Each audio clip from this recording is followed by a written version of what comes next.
Assalamualaikum warahmatullahi wabarakatuh, sahabat mata netizen. Oke sahabat semuanya, pada kesempatan kali ini kita akan menyimak proses pembuatan piston atau torak. Nah, kita akan menyimak ini karena kita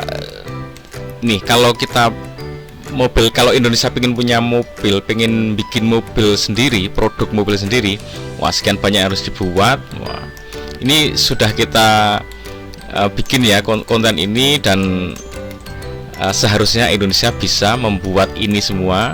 Kita akan lanjutkan sampai segini ya. Nah, ini kita sampai di proses pembuatan piston. Seperti apa sih pembuatan piston? Nah, kalau kita ingin Indonesia punya produk mobil sendiri, itu ini menjadi satu pabrik tersendiri untuk perakitannya, sehingga dikumpulkan menjadi satu kesatuan mobil yang bisa diproduksi di Indonesia. Mungkin ini akan sangat berat, tapi kira-kira Indonesia bisa apa enggak untuk mewujudkan ini semua? Ya kalau nggak bisa ya nanti dipilih deh mana yang bisa dibikin di Indonesia, mana yang enggak ya. Yang enggak ya bisa kerjasama, lalu kita nggak harus dirikan pabrik sendiri, tapi kita bikin kerjasama.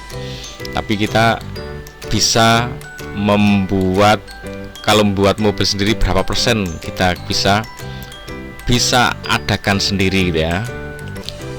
Kita simak ada dua proses ya, proses yang secara pabrikan besar. Nah ini secara pabrikan besar, alatnya pakai alat factory yang besar ya, sudah robotik. Tapi untuk menyiramnya pun ini masih manual ya teman-teman. Jadi ini cetakan diposisikan, dipaskan, kemudian disiram dengan cairan. Oke, ini prosesnya sangat cepat ya, sangat cepat, dan ini skala pabrikan. Kalau buat sendiri, wah ini sangat cepat. Nah sekarang kita akan lihat yang secara manual ya, yang secara manual dikerjakan oleh tangan-tangan terampil ya. Kalau ini robotik nih, udah bagus nih.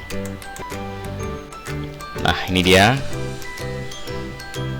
yang dikerjakan secara manual oleh pekerja yang kreatif ya. Yang pertama dari bahan-bahan bekas seperti ini teman-teman, dari blok-blok mesin ya yang sudah rusak ya.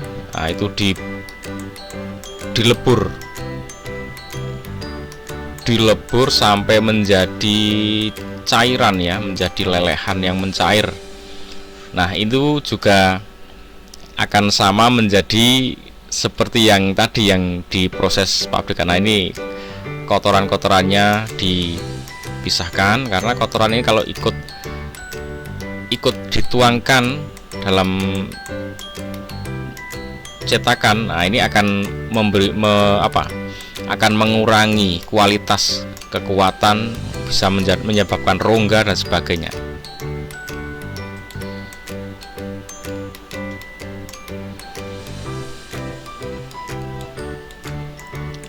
Ini harusnya kalau bikin seperti ini saja Indonesia bisa ya, kalau bikin seperti ini. Kalau ini tidak butuh pabrikan yang besar.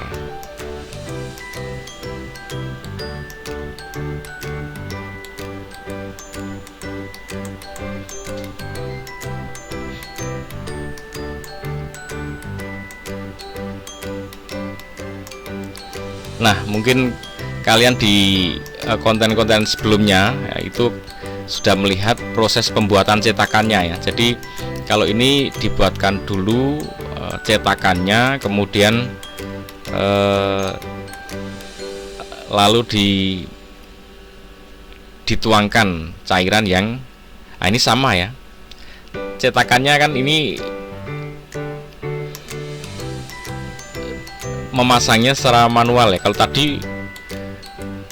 Kalau yang pertama tadi kan robotik ya, robot yang dipertemukan truk kan antara sisi kiri dan kanan, kemudian dituang.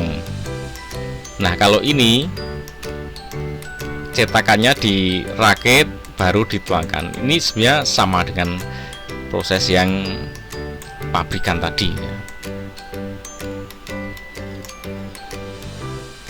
Nah, ini pakai cetakan yang model ini. Tapi ada lagi yang model pakai cetakan pasir tuh ya teman-teman. Jadi dibuat cetakannya, kemudian dituangkan cairannya.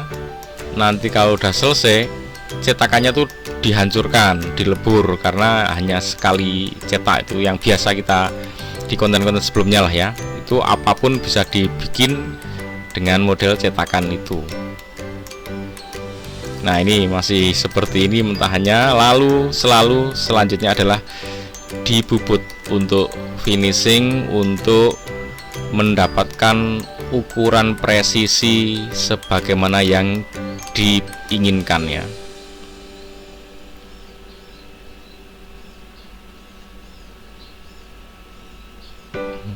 Oke, bahkan ini motongnya aja manual ya. Karena ini empuk ya, bukan baja tapi timah yang empuk gitu ya. Seperti bahan-bahan di blok mesin itu kan seperti ini.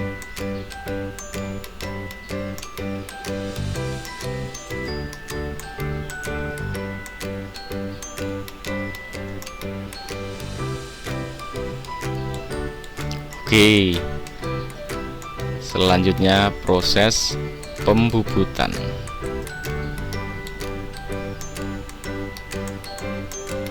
Oke, dipaskan. Yang mau dibubut juga mata pisau bubutnya ya.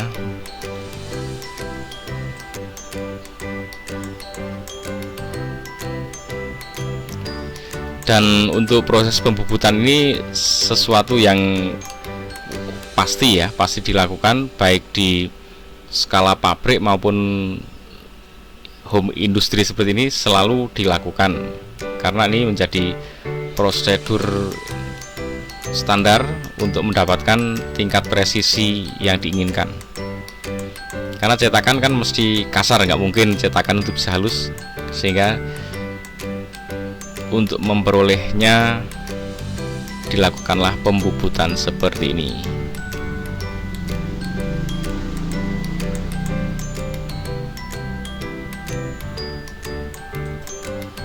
Oke, dilakukan pengukuran apakah sudah presisi seperti yang diinginkan.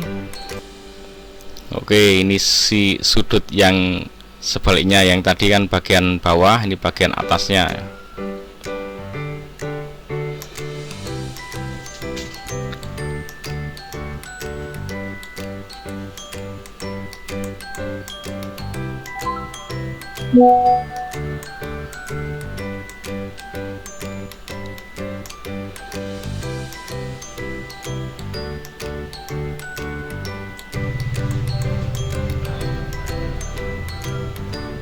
Oke, tadi permukaan yang sebelah sini sudah dihaluskan ya. Sekarang menghaluskan permukaan yang bodinya ini. Oke, seperti itu. Lalu dilakukan pengukuran ya, ini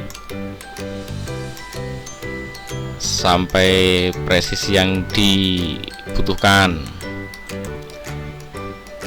dan seterusnya sampai diperoleh.